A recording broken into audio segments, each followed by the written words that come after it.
Popular car riding app Uber artificial intelligence టెక్నాలజీని ఎక్కువగా వాడుకోవాలని డిసైడ్ అయింది.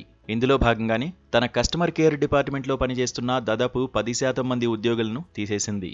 కంపెనీ ఖర్చులు తగ్గించుకోవడానికి, అలాగే పనిని మరింత సింపుల్ చేయడానికి ఈ నిర్ణయం తీసుకున్నట్లు తెలుస్తోంది.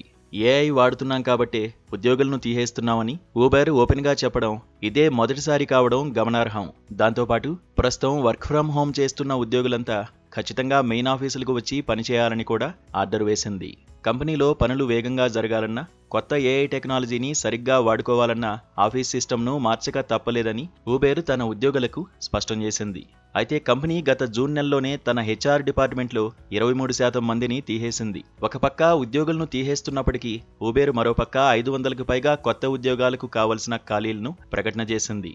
కానీ ఇవన్నీ రోబో ట్యాక్సీలు, డ్రైవర్ లేని కార్ల టెక్నాలజీకి సంబంధించిన ఇంజనీరింగ్ ఉద్యోగాలు కావడం విశేషం.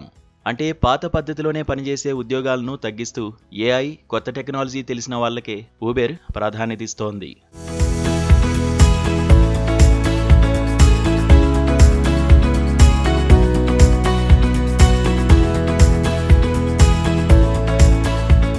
ప్రస్తుతం ప్రపంచవ్యాప్తంగా టెక్ రంధ్రంలో నడుస్తున్న జాబ్స్ కోతల్లో భాగంగానే ఊబర్ కూడా ఈ నిర్ణయం తీసుకుంది.